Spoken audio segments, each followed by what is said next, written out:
નમસ્કાર વિદ્યાર્થી મિત્રો,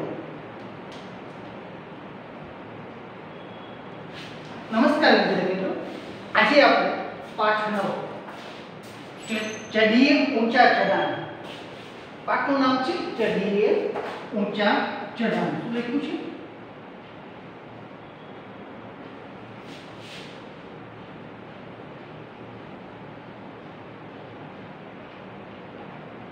મતલબ ડુંગરની વાત કરવામાં આવી છે, ડુંગર ઉપર ચઢવાની વાત કરવામાં આવી છે. 2 ફેબ્રુઆરી 1984 ની ઘટના છે.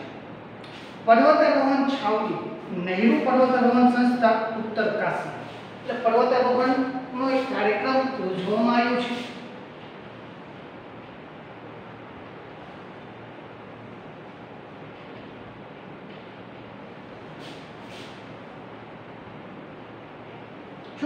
પર્વતારોહણ છાવણી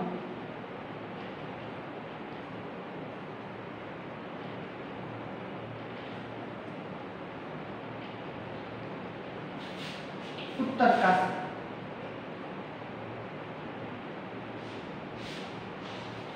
અમે પર્વતારોહણ છાવણીમાં હતા અને ખૂબ જ ઉત્સાહમાં હતા. જે વ્યક્તિઓને પર્વત ચડવાનો છે અથવા જે ડુંગર ઉપર ચડવાનું છે એ વ્યક્તિઓ જ્યારે ભેગા થયા હોય છે ને તો એક જાતનો ઉત્સાહ હોય છે. ગમે એ વ્યક્તિ હોય પહેલી વખત જે પર્વત ચડવા માટે જતો હોય તો ઉત્સાહમાં જતા હોય છે. એમ કીધું છે તો પર્વતો છાવણીમાં હતા અને ખૂબ ઉત્સાહમાં હતા. અમારામાંથી 20 કેન્દ્રીય વિદ્યાલયના શિક્ષકો હતા અને થોડી મહિલાઓ બેંક અને બીજી સંસ્થાઓમાંથી પણ હતી. શું કીધું છે? અમારી સાથે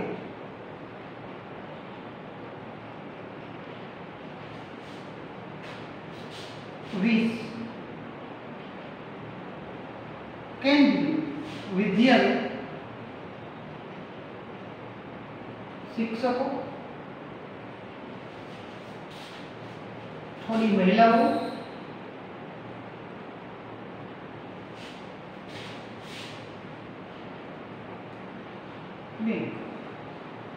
અને બીજી સંસ્થાઓ માંથી હતી. એટલે મહિલાઓનો પર્વતારોહણનો કાર્યક્રમ કરવામાં આવ્યો છે. મહિલાઓનો પર્વતારોહણ કાર્યક્રમમાં ભાગ લેવાનો છે. તો આજે છાવણીનો બીજો દિવસ હતો. સવારે હું મારી પથારીમાં ઉઠી અને પગ નીચે મૂકવા ગઈ ત્યાં તો દર્દથી ચીસ પાડી ઉઠી. મને યાદ હતું ગઈકાલે મારા પીઠ પાછળ વજનદાર થેલાઓ સાથે 26 કિલોમીટર ચાલી હતી. મને તે સાંકડા ખરબચડા સીધા ધરાવવા રસ્તા પર ફરીથી ધરવામાં બીક લાગતી હતી. તો એક વ્યક્તિ છે જે શું કીધું છે, સવારે ઉઠે છે. સવારે મારી પથારીમાં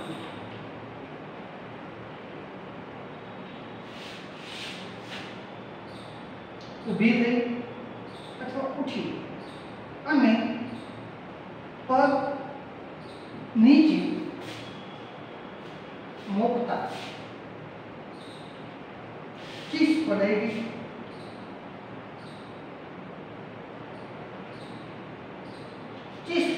શું કામ? કે એને ખબર છે કે હું 26 કિલોમીટર સુધી વધારે વજનદાર થેલા થશે. થેલો પીઠ પાસે વજનદાર થેલાઓ સાથે પર્વત ઉપર ચડી હશે. તો એટલે એનો વજન છે, એના ઉપર પર્વતો ઉપર સીધું નથી. સાંકડા ખરબચડા સીધા ધરાવવાળા રસ્તા ઉપરથી હાઈલી હતી. ક્યાં હાઈલી છે એ જોવામાં આવે છે. સાંકડા રસ્તા ઉપર હાઈલી છે,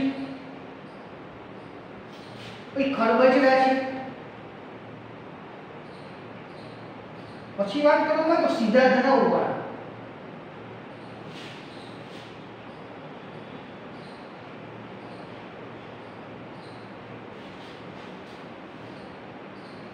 રસ્તાઓ પરથી ચાલી હોય છે, જેના કારણે એને પગનો દુખાવો થઈ ગયો હોય છે. પગનો દુખાવો થઈ જવાના કારણે જે સવારે વહેલા ઉઠે છે, જમીન ઉપર પગ મૂકે છે, પણ પગની નસોને પગના દુખાવાના કારણે ચીસ પાડી ઉઠે છે, દુખાવાના કારણે. મારી આંખોમાં આંસુ સાથે મેં બ્રિગેડિયર જ્ઞાનસિંહ, જે અમારા સાહસિક પ્રવૃત્તિના અભ્યાસક્રમના માર્ગદર્શક હતા, તેમણે રૂમ તરફ ધીમે ધીમે જવાનું ચાલુ કર્યું. હું વિચારતી હતી કે આજના દિવસની મુસાફરી માટે હું શું બહાનું કાઢીશ. મેં પાછળથી તેમનો ભારે અવાજ સાંભળ્યો. જો એક વ્યક્તિ છે જે સંસ્થા દ્વારા બધું આયોજન કરવામાં આવ્યું છે કે પર્વતારોહણ જે વ્યક્તિઓ ડુંગર ઉપર ચડે છે એને કોઈ પણ જાતની તકલીફ ન પડે. એટલે માટે છોકરી શું કહે છે કે અમારો બ્રિગેડિયર જ્ઞાનસિંહ સાથે કઈ રીતે બહાનું કાઢવું. મેં અમારા બ્રિગેડિયર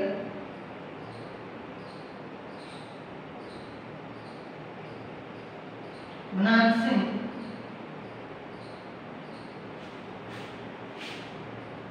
ને મળવા ગઈ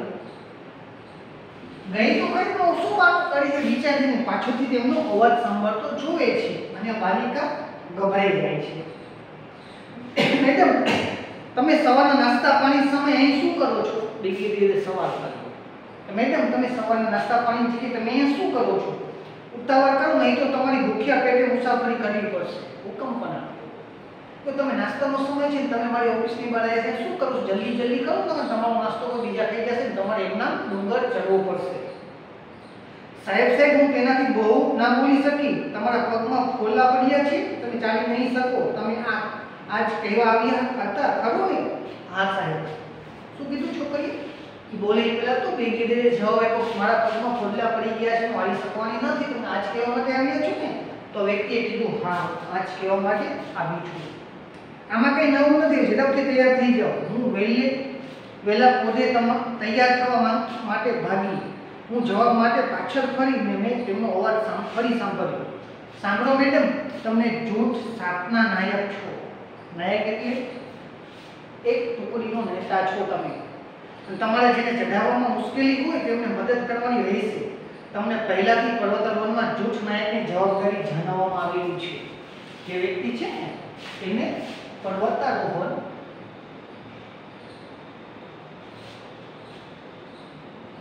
ના જૂથ નાયક છો. અને કોણ છે? કે જૂથ નંબર 7 ના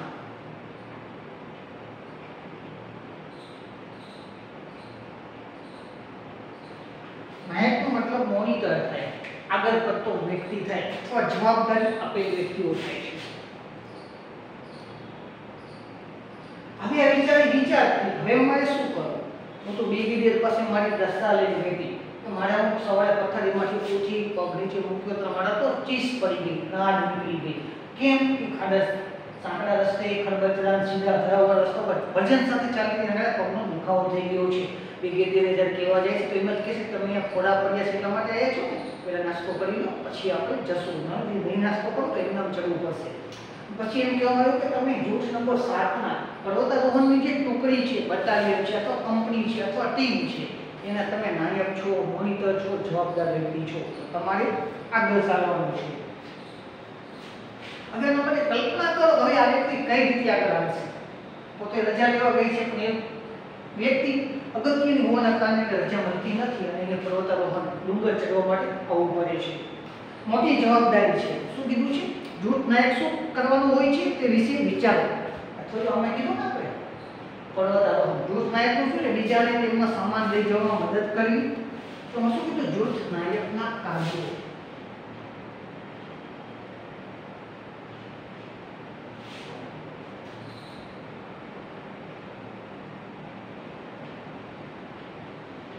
મતલબ જૂથ નાયકની જવાબદારી શું હોય છે? તો બીજાનો સામાન લઈ જવામાં મદદ કરવી. શું કીધું છે? બીજાને સામાન લઈ જવામાં મદદ કરવી. એક તો સામાન લઈ આપલે કરવા માટે જૂથ નાયકની જરૂર પડે છે.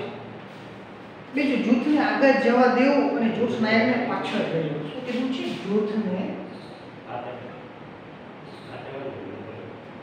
આગળ જવા દેવું અને જૂથ નાયકને પાછળ ચાલવું.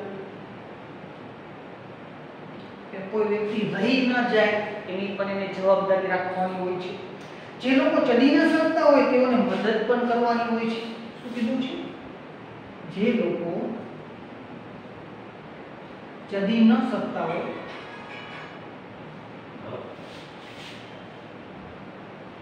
તેમને મદદ કરવી આ જૂથ નાયકની જવાબદારીમાં આવે છે. રોકાનારે આરામ કરવા માટે સારી જગ્યા શોધવી. હા, એ શું કીધું છે? રોકાણ આરામ કરવા માટે યોગ્ય જગ્યા શોધવી. યોગ્ય જગ્યાનો મતલબ જ્યાં રહી શકાય એવી જગ્યાને શોધવાની વાત કરવામાં આવી છે. જેઓની તબિયત સારી ન હોય તેઓનું ધ્યાન રાખવું આ જૂથ નાયકની ફરજો છે, કાર્યો છે. તબિયત બીમાર હોય અથવા એની તબિયત સારી ન હોય તેમનું ધ્યાન રાખવું.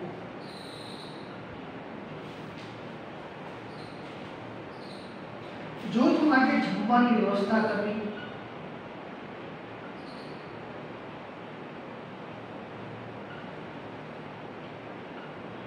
જૂથ માટે જમવાની વ્યવસ્થા કરવી.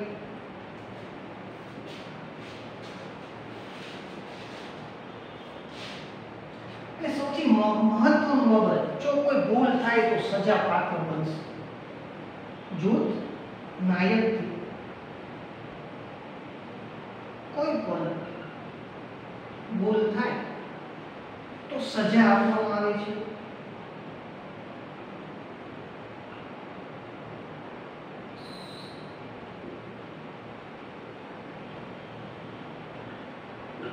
જો વિચાર કરો, એક બાજુ જે વ્યક્તિ છે જેના પગની અંદર ફોલા પડી ગયા છે, ફોલા મતલબ પરપોટા પાણી ભરી ગયું છે અને પર્વતારોહણ ડુંગર ચડી શકે એવી હાલતમાં નથી.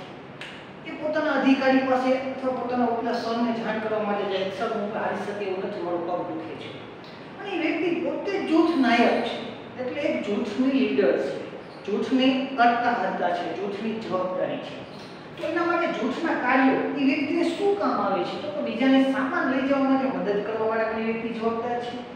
જૂથને આગળ જવા દેવાનું, પોતે પાછળ ચાલવાનું. દરેક જૂથના દરેક વ્યક્તિઓને પર્વતારોહણ પર્વત ચડવાની ફરજ પણ એના ઉપર છે. જે લોકો ચડી ન શકતા હોય તેમને મદદ કરવાનું કામ પણ એમના ઉપર છે. કોઈ રોકાણ કરવાનું, આરામ કરવા માટે જો જૂથ લગાતાર હાલશે નહીં, 2 કલાક, 1.5 કલાક, અડધી કલાક, 3 કલાક પછી આરામ કરવા માટેની જગ્યા જોઈએ તો આ જૂથ રોકવા માટેની યોગ્ય જગ્યા ક્યાં છે? તપાસ કરવાનું કામ પણ જૂથ નાયક પાસે છે. કોઈ વ્યક્તિ બીમાર છે, સારી તબિયત નથી, એને મદદ કરવાનું કામ અથવા એનું ધ્યાન રાખવાનું કામ પણ જૂથ નાયક પાસે છે. અને જૂથ નાયકની એક ઇમ્પોર્ટન્ટ જવાબદારી બપોરનું જમવાની વ્યવસ્થા કરવાની હોય છે. તો આ બધું કાર્ય વ્યક્તિ ઉપર છે અને વ્યક્તિ પોતે એમ કહે છે કે હું નથી ચાલી શક્યો. હવે એના માટે પ્રશ્નો છે કે હવે એ શું કરશે? કેમ કે બ્રિગેડિયરે સૂચના આપી દીધી છે કે ચાલો મેડમ નાસ્તો કરી લો, નાસ્તો કરીને પર્વતારોહણ અમે સાથે આવવાનું છે. કેમ કે તમે જૂથ નંબર 7 ના નાયક છો, જૂથ નંબર 7 ના તમે મેમ્બર છો, જૂથ નંબર 7 ના એક યોગ્ય વ્યક્તિ છો જે તમારી ટીમને તમારે આગળ લઈ જવાની રહેશે. આપણે જોયું એમાં અલગ અલગ કાર્યોમાં અલગ અલગ બાબતો ઉપર ચર્ચા થતી હતી. એમાંથી આપણે જોઈ લીધું જૂથ નાયક શું છે. હવે આપણે એ સમજવાનું છે કે નાયક છે, હવે આગળ એની ભૂમિકા શું અદા કરશે, એના ફરજો એને સમજાવી દીધી છે. ત્યારે આપણી જાતનું કામ કરવાનું છે. એના પગમાં ભલે ગમે એટલો ફોલ્ટ થયો હોય, પગમાં ગમે એટલો દર્દ થયો હોય, હવે એનું કાર્ય એ છે કે એ આગળ શું કરશે, કઈ રીતે પોતાની ટીમને, પોતાના જૂથને આગળ ધકેલશે, તેની પણ વાત કરવામાં આવી છે. હવે આપણે જોઈશું જૂથ નંબર 7 શું છે.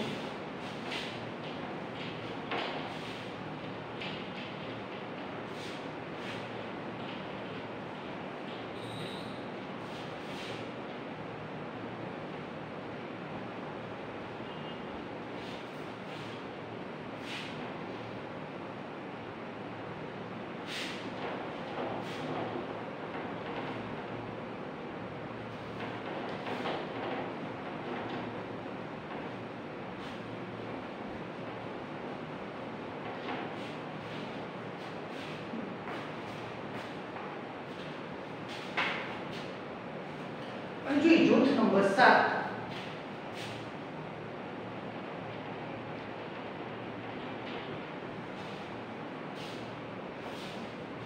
જેમાં असम, मिजोरम,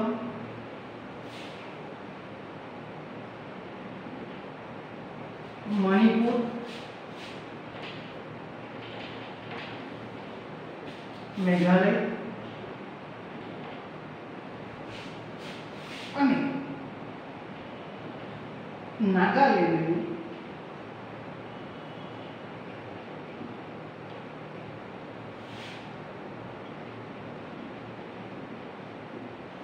નાગાલેન્ડની છોકરીઓ છે. આ એ છોકરીઓ છે જે લોકોને પર્વત ડુંગર ચડવાનું છે. એ છોકરીઓ છે જેને પર્વત ડુંગર ચડવાનો છે. આ જૂથમાં હું એક જ કેન્દ્રીય વિદ્યાલયની શિક્ષિકા છું. આ જૂથમાં હું એક જ કેન્દ્રીય વિદ્યાલયની શિક્ષિકા છું. હું મારા જૂથમાં 9 સભ્યોથી મળીને ખૂબ ખુશ હતી. તેમાંના ઘણા હિન્દી સારી બોલી શકતા હતા ન હતા. અમે 21 દિવસ સાથે રહ્યા. તેમ છતાં મિઝોરમમાંથી આવેલી એક છોકરી એક વખત પણ વાત ન કરી શકી. તેનું મને દુઃખ લાગ્યું. તે ફક્ત મિઝો ભાષામાં બોલી શકતી હતી. તેમ છતાં અમે અમારા હૃદયથી એકબીજાની નજીક આવ્યા હતા. શું કીધું છે કે એ લોકો ઘણી કેવાય હિન્દી ભાષા સારી રીતે બોલી ન શકતા હતા.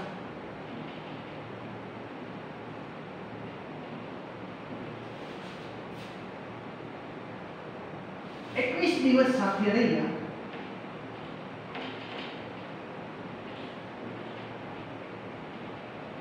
પણ મિઝોરમની એક છોકરી જેનું નામનો ઉલ્લેખ કર્યો છે આપણને ખાનદોનની, જે કોઈ સાથે વાત નથી કરતી. કેમ કે ખાલી મિર્જો ભાષા જ જાણતી હતી. તે ફક્ત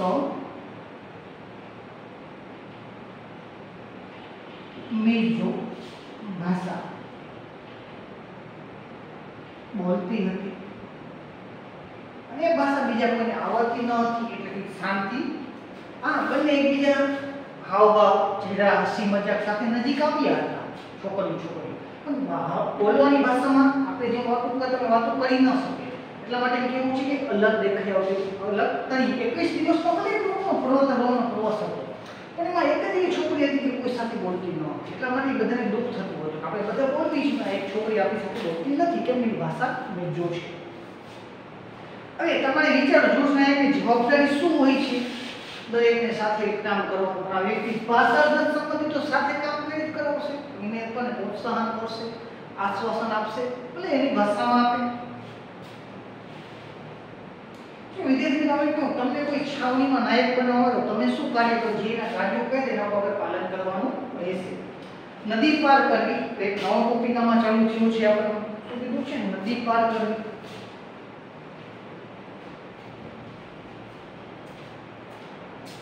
એટલા માટે પર્વતારોહણ કરો છો, વચમાં નદીઓ આવતી હોય છે જેને પણ ક્રોસ કરવાની જવાબદારી આપી હોય છે. જો અમને સવારના નાસ્તામાં વિટામિન સી, લોહ તત્વની ગોળીઓ અને ગરમ ચોકલેટી દૂધ મળ્યું.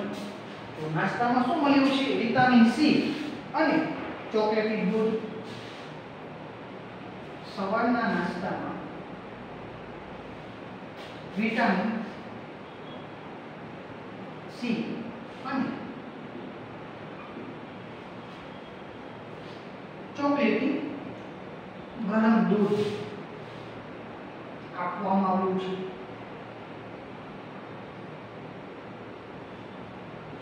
વિટામિન સી એટલા માટે આપે છે કે આપણામાં એલર્જી ભરપૂર છે. બધું શક્તિ માટે અને ઠંડીમાં ગરમી જરાવવા માટે આપવામાં આવ્યું. રોજ સવારે અમારી તબિયત તપાસ કરવામાં આવતી. શું કીધું છે? રોજ પોતાની શરીરને ચેક કરવામાં આવતું હતું. દરેકને ડોક્ટર દ્વારા ચેક કરવામાં આવતા હતા.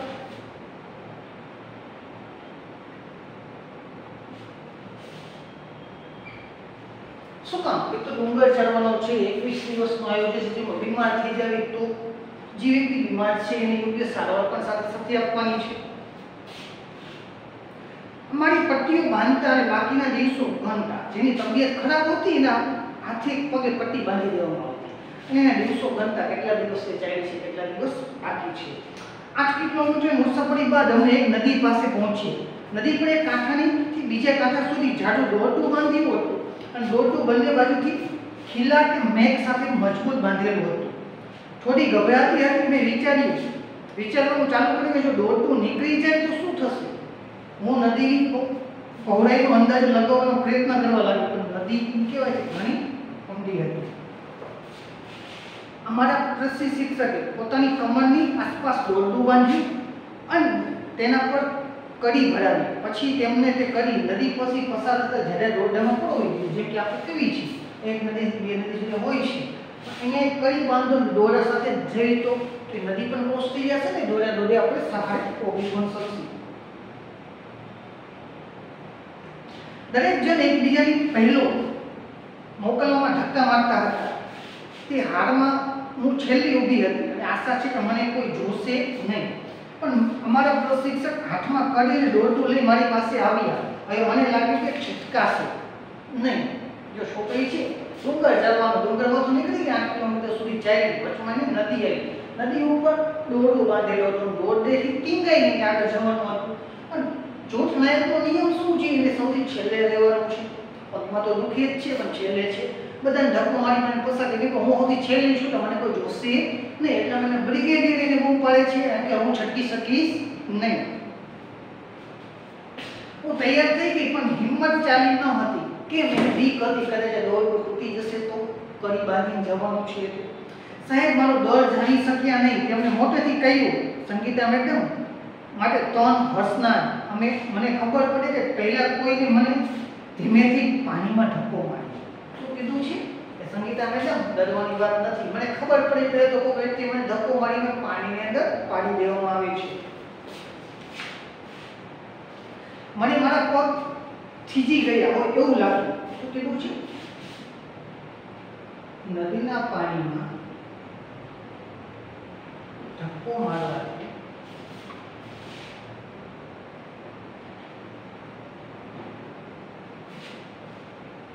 મારા પગ પાણીમાં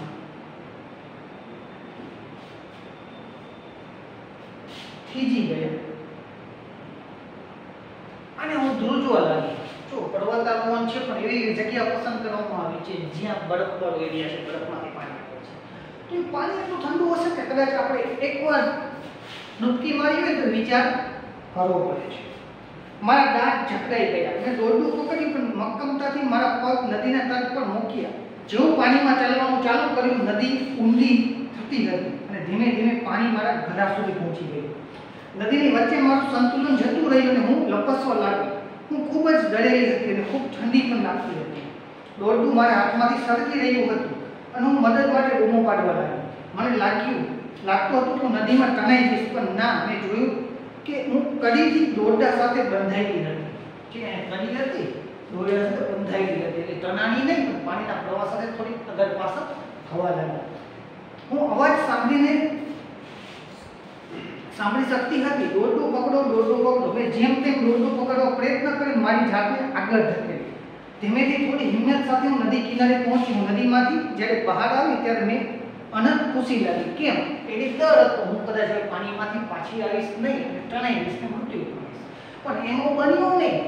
કદાચ એનો હાથ છટકી ગયો દોરડેથી, પણ કડીના હિસાબે તો બંધ થઈ ગયું. એને એમ કે બૂમ પાડી બચાવો.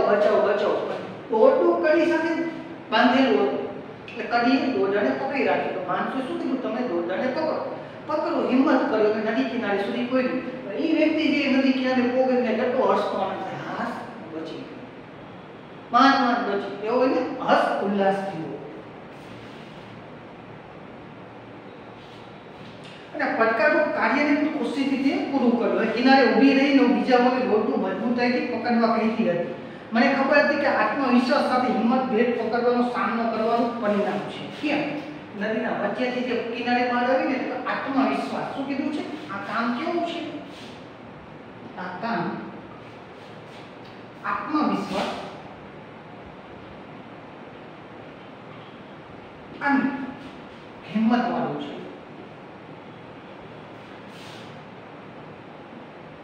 એકવાર આવી જાય ને આત્મવિશ્વાસ કે હિંમત, ભલો સામે ગમે સિંહ હોય ને તો આપણે એને પાછા પાડી દઈએ. આ કેમ? પેલા ડરતી હતી પાણીથી, પાડી દીધી. પણ જ્યારે કિનારે બહાર આવી એટલે બીજાને શું કીધું? હાલો દોડું નાખો, પકડીને આવો. કેમ? એક જાતનો એનામાં આત્મવિશ્વાસ આવી ગયો છે, એટલા માટે એની સાથ કરવામાં આવી છે. વિદ્યાર્થી મિત્રો, આપણે આને અહીંયા રાખીએ છીએ. હવે પછીના જ્યાં કોઈ પ્રશ્નો તો આવતા નથી, એટલે પ્રશ્નો લખ્યા નથી. હવે એના પછીની આત્મરોની એક વાર્તા છે, વાર્તા પૂરી થાય પછી પ્રશ્ન જવાબ આવશે, આપણે બોર્ડ ઉપર લખીએ. આજનું કામ શું છે? ખાલી આજે બોર્ડ વર્ક છે એ ખાલી આપણે ખાલી નોટમાં લખવાનું રહેશે. નમસ્તે, અસ્તુ.